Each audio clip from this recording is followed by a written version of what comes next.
Hello दोस्तों, आपके अपने YouTube चैनल श्री निधि अकेडमी में आपका हार्दिक स्वागत है। मैं हूं जितेंद्र कुमार और आज की वीडियो में हम प्रेजेंट इंडेफिनिट टेंस के बारे में बात करेंगे। तो वीडियो में अंत तक बने रहिए। अगर आप इस चैनल पर नए हैं तो चैनल को सब्सक्राइब कीजिए, वीडियो को लाइक कीजिए और ज़्यादा से ज़्यादा इसको शेयर कीजिए। तो आइए बात करते हैं कि जो प्रेजेंट इंडेफिनिट टेंस होते हैं उनमें जो सेंटेंस होते हैं उनके बनाने के क्या नियम हैं। ठीक है, सबसे पहले बात करते हैं इसकी पहचान। जो प्रेजेंट इंडेफिनिट टेंस होते हैं उनकी पहचान ये है कि इनमें जो वाक्य होते हैं वाक्यों के अंत में ता है, ती है और ते है। ये शब्द क्रिया के अंत में जुड़े होते हैं। ठीक है, ये बात बहुत गौर से समझनी है कि क्रिया के अंत में जुड़े होते हैं। वाक्यों के अंत में अलग बात है और क्रिया के अंत में अलग बात है। ठीक है, कैसे? मैं खाना खाता हूं। ठीक है, और एक सेंटेंस है मेरा नाम सीता है। दो सेंटेंस हैं, एक तो है मैं खाना खाता हूं और मेरा नाम सीता है। अगर आप दोनों सेंटेंस को देखोगे तो दोनों वाक्यों में लास्ट में यहां ता हूं और यहां ता है। जो ता जो पहचान है ता ती ते, ये इसमें साफ नजर आ रहा है दोनों सेंटेंसों में।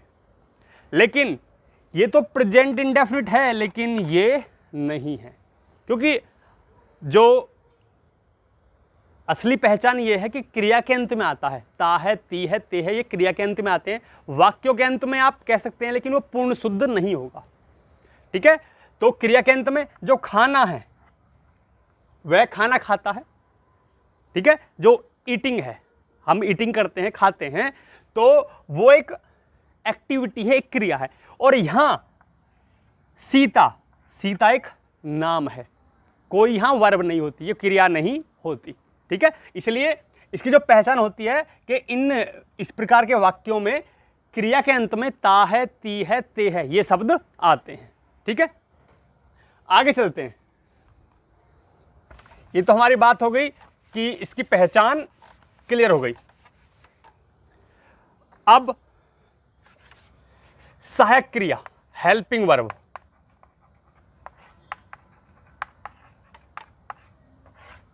इसकी जो हेल्पिंग वर्ब होती है डू और डज होती है। डू और डज फर्स्ट पर्सन के साथ डज का यूज होता है और सेकंड पर्सन के साथ डू का यूज होता है। ठीक है, फर्स्ट पर्सन कौन से होते हैं, सेकंड पर्सन ध्यान से समझ लेंगे कि फर्स्ट पर्सन किसी का नेम हो, नाम हो, ठीक है, ही हो, सी हो, इट हो। ठीक है, ये सब क्या होते हैं, आपके फर्स्ट पर्सन होते हैं, एक वचन होते हैं। ठीक है, और सेकंड पर्सन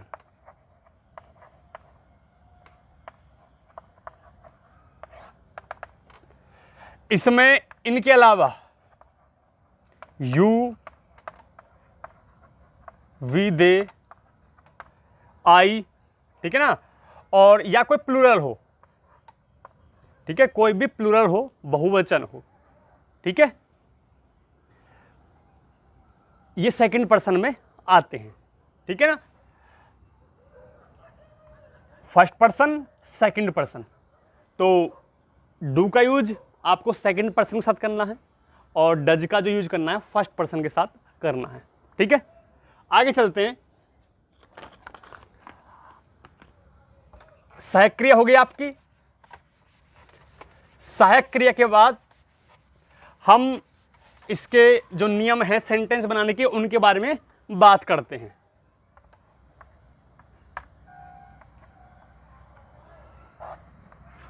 सबसे पहले जो वाक्य होते हैं अफर्मेटिव सेंटेंस होते हैं, जो सकारात्मक वाक्य होते हैं। ठीक है, पहला अफर्मेटिव,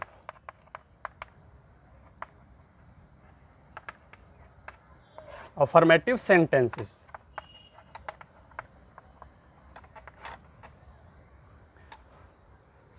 रूल क्या होता है?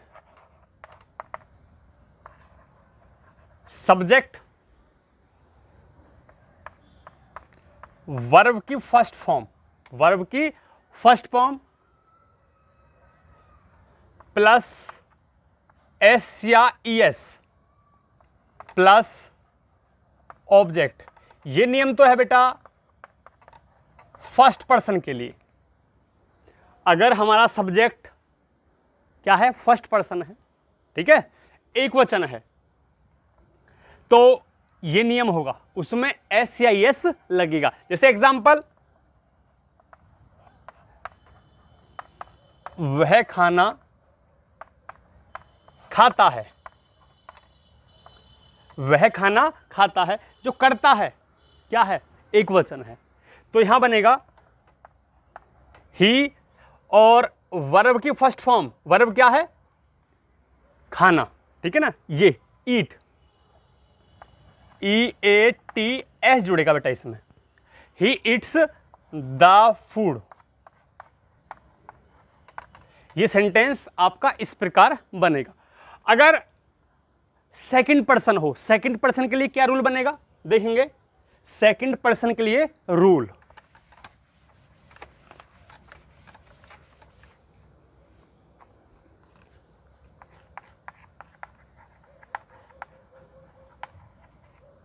सेकंड पर्सन सब्जेक्ट वर्ब की फर्स्ट फॉर्म प्लस ऑब्जेक्ट, इसमें एस या एस नहीं लगता। यही सेंटेंस ले लेंगे कि वह खाना खाता है, इसको वह की जगह हम तुम कर देंगे, तुम खाना खाते हो, तुम खाना खाते हो, तो क्या बनेगा बेटा, सब्जेक्ट कौन है, तुम, तो यू, वर्ब की फर्स्ट फॉर्म खाना ईट, और द फूड। ये इस प्रकार आपका बन जाएगा। डिफरेंस समझ लेंगे, यहां एस या एस लगता है फर्स्ट पर्सन के साथ, लेकिन सेकंड पर्सन में आपका जो एस या एस नहीं लगता है। अफर्मेटिव की पहचान है, जो इसकी हेल्पिंग वर्ब होती है डू डज, वो जो अफर्मेटिव सेंटेंस होते हैं, सकारात्मक वाक्य होते हैं, उनमें नहीं लगता। नेगेटिव में और इंटरगेटिव में डू और डज का यूज होगा। ठीक है, तो आगे चलते हैं बेटा। Negative sentences,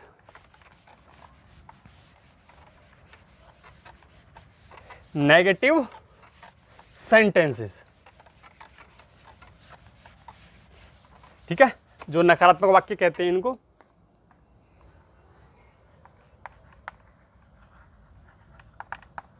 negative sentences,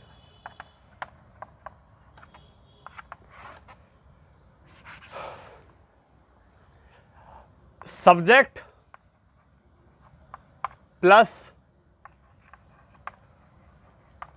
do not और डज नॉट प्लस वर्ब की फर्स्ट फॉर्म प्लस ऑब्जेक्ट, ये रूल है। ठीक है, जो अफर्मेटिव सेंटेंस थे उनमें एस या एस आता था, अभी देखा हमने, जो एस या एस है वो यहां आ गया। सेकंड पर्सन में आपका डू लगेगा, उसमें एस या एस नहीं लगता, लेकिन फर्स्ट पर्सन में क्या लगता है, डज लगता है, तो एस या एस लग गया ये। ठीक है, तो सेंटेंस बनाएंगे।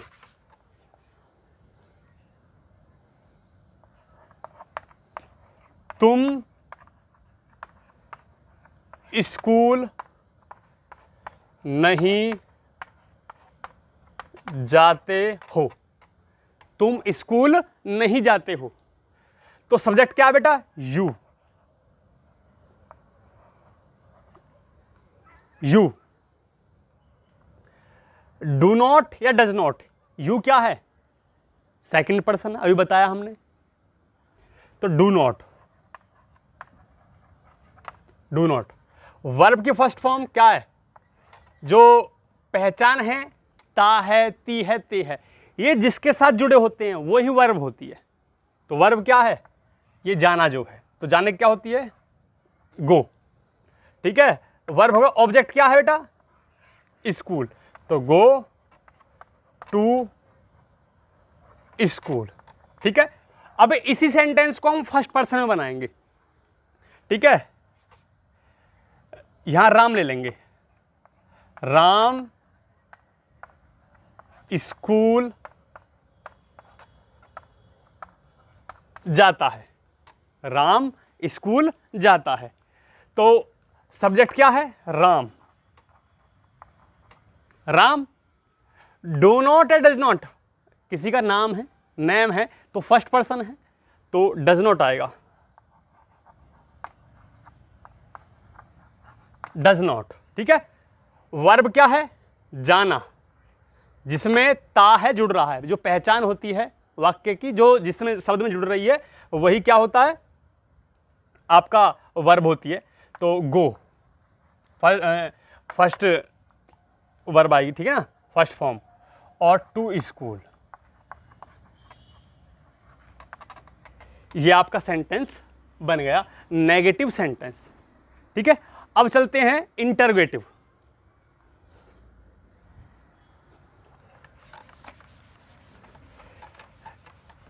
ठीक है, प्रश्नवाचक वाक्य, इंटरोगेटिव सेंटेंसेस।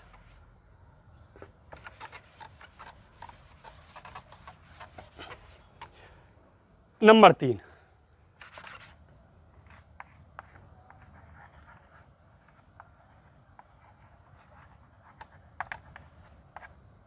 इंटरोगेटिव सेंटेंसेस, प्रश्नवाचक वाक्य।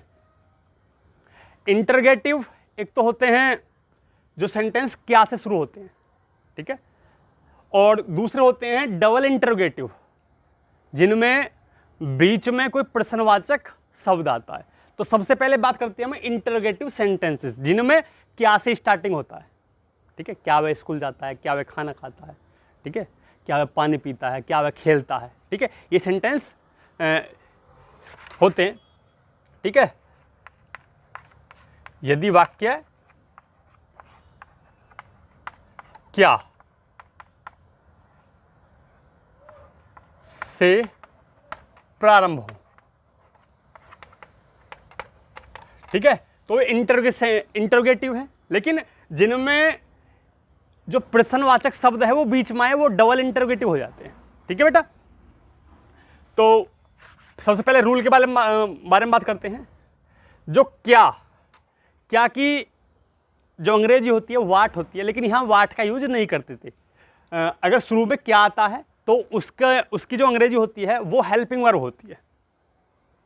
क्या की जो अंग्रेजी होती है, ठीक है, वो क्या होती है? डू या डज। तो हेल्पिंग वर्ब स्टार्टिंग में, हेल्पिंग वर्ब मतलब डू का या डज का यूज होता है। हेल्पिंग वर्ब का 12 के 12 सेंटेंस में ध्यान रखना है। अगर क्या शुरू में आता है तो जो हेल्पिंग वर्ब होता है वो ही क्या की अंग्रेजी होती है। ठीक है, डू डज, उसके बाद बेटा सब्जेक्ट वर्ब की फर्स्ट फॉर्म और प्लस ऑब्जेक्ट और क्वेश्चन मार्क लगाना है आपको। ठीक है, क्या वह क्रिकेट खेलता है और क्वेश्चन मार्क। ठीक है, ये बनाना है हमको। तो कैसे बनाएंगे? क्या की अंग्रेजी डू या डज आनी है, तो हमारा सब्जेक्ट क्या है?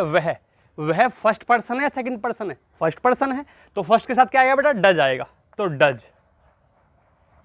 ठीक है, वह सब्जेक्ट आएगा, ही वर्ब क्या है? ता है, खेल में जुड़ रहा है तो खेलना, प्ले। ऑब्जेक्ट क्या है आपका? Cricket. Play the cricket, a question mark. ठीक है, एक तरह के सेंटेंस ये हो गए इंटरोगेटिव में। अगर बीच में नहीं शब्द आ जाता है, नेगेटिव सेंटेंस, इंटरोगेटिव में भी नेगेटिव आ जाते हैं, तो उसका क्या रूल क्या होता है इंटरोगेटिव में, देखेंगे ध्यान से।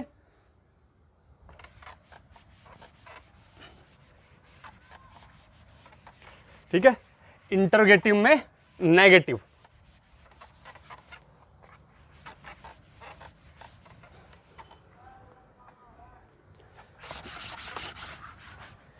इंटरोगेटिव का नेगेटिव।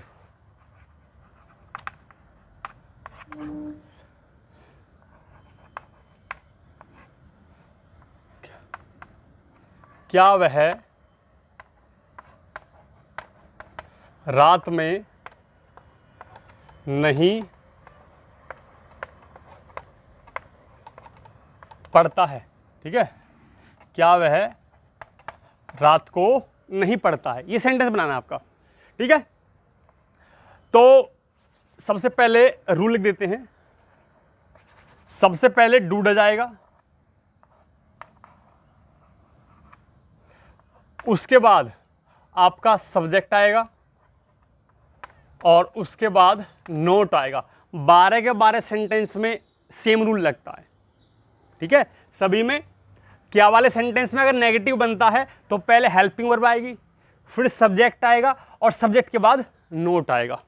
ठीक है, उसके बाद वर्ब की first form plus object, helping verb plus subject plus note. Verb की फॉर्म ये आपके प्रेजेंट इंडेफिनिटिव फर्स्ट फॉर्म आती है। ठीक है, लेकिन हर सेंटेंस में जितने भी हैं, जितने भी टेंस हैं अलग अलग, सब में फर्स्ट फॉर्म नहीं आती। जो फॉर्म आएगी वो रूल के अकॉर्डिंग आएगी, ये बात ध्यान रखना है आपको। ठीक है ना, कभी सब में फर्स्ट फॉर्म आएगी ऐसा नहीं समझना है। मैं ये बता रहा हूँ कि हेल्पिंग वर्ब प्लस सब्जेक्ट के बाद नोट आता है सब में 12 के 12 में। ठीक है, वर्ब की फॉर्म अकॉर्डिंग टू टेंस, जो उसके रूल होंगे उसके अनुसार वर्ब आएगी, और ऑब्जेक्ट वर्ब के बाद आता है। ठीक है, देखेंगे ध्यान से।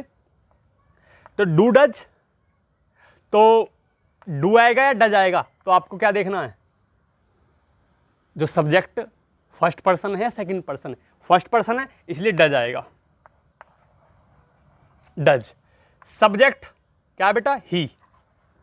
उसके बाद नोट आएगा नहीं के लिए, नोट। पढ़ना, ठीक है, पढ़ने क्या होती है, रीड या स्टडी। रीड रात को, एट नाइट और क्वेश्चन मार्क। ठीक है, इंटरोगेटिव और इंटरोगेटिव में भी नेगेटिव, रूल ये हो गए। ठीक है, अब चलते हैं आगे डबल इंटरोगेटिव में। ठीक है, देखेंगे ध्यान से डबल इंटरोगेटिव के क्या रूल हैं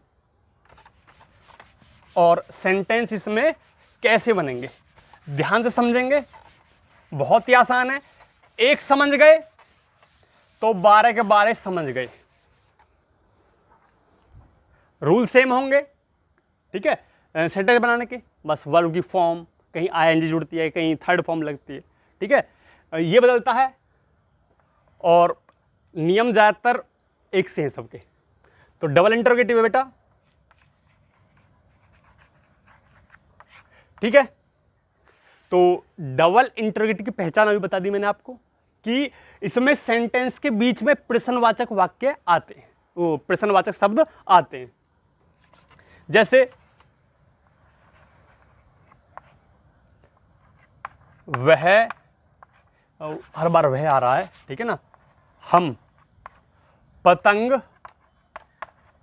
क्यों उड़ाते हैं, हम पतंग क्यों उड़ाते हैं। और देखेंगे जो क्वेश्चन वर्ड है वो बीच में आ रहा है, तो यहां नियम क्या होंगे, ध्यान सुनेंगे कि जो क्वेश्चन वर्ड होता है, क्यों को अंग्रेजी में कहते हैं वाई। ठीक है, जो क्वेश्चन वर्ड होता है वो स्टार्टिंग में ले आता है, जो भी क्वेश्चन वर्ड आएगा उसकी अंग्रेजी सबसे पहले आएगी। क्वेश्चन वर्ड के बाद आपकी हेल्पिंग वर्ब आएगी, डू है चाहे डज है। उसके बाद आपका सब्जेक्ट आएगा, उसके बाद वर्ब की फर्स्ट फॉर्म आएगी और उसके बाद आपका ऑब्जेक्ट आएगा और क्वेश्चन मार्क आ जाएगा। ठीक है, ध्यान से बनाएंगे सेंटेंस इस नियम के अकॉर्डिंग। क्वेश्चन वर्ड क्या है बेटा? क्यों? क्योंकि जो अंग्रेजी होती है वो होती है व्हाई। अब डू है या डज है, हम के लिए किसका यूज होगा? क्योंकि हम जो है सेकंड पर्सन है तो वहां डू का यूज होगा, व्हाई डू। ठीक है, सब्जेक्ट क्या है? वी। वर्ब की फॉर्म क्या है? उड़ाना, उड़ाते, तो फ्लाई। ऑब्जेक्ट क्या है? पतंग, द काइट। क्वेश्चन मार्क आ जाएगा। ठीक है, तो ये सेंटेंस आपका हो गया डबल इंटरोगेटिव का। अब डबल इंटरोगेटिव में भी नेगेटिव आ जाते, उसका रूल और देखेंगे। ठीक है, डबल इंटरोगेटिव में नेगेटिव, डबल इंटरोगेटिव में भी नकारात्मक वाक्य आ जाते हैं, उसका रूल और देखना है हमको। नेगेटिव,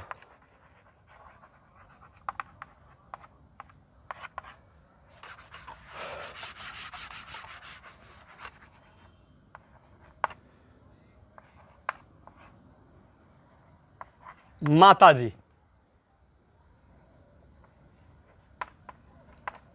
खाना कब नहीं पकाती हैं।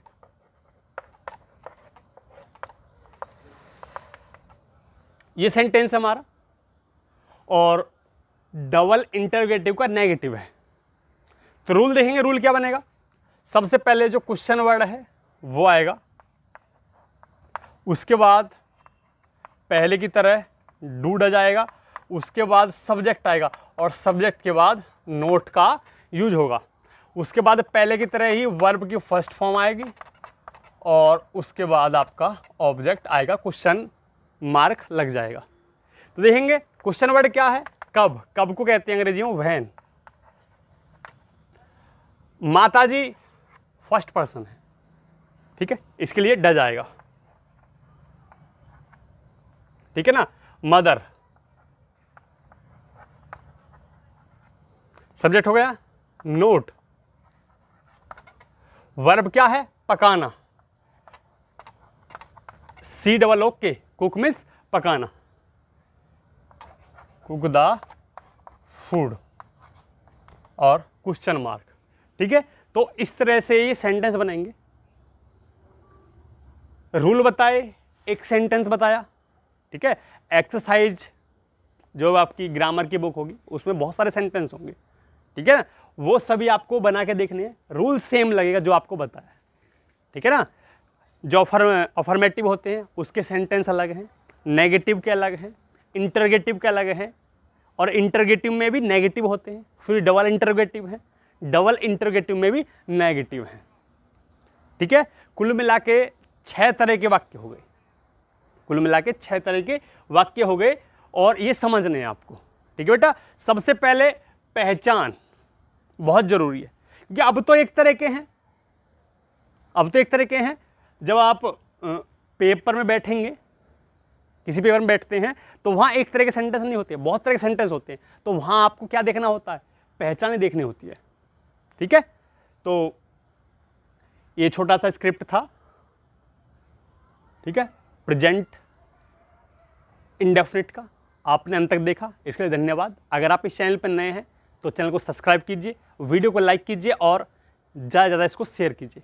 तो मिलते हैं नेक्स्ट टाइम एक नए वीडियो के साथ, तब तक के लिए नमस्कार।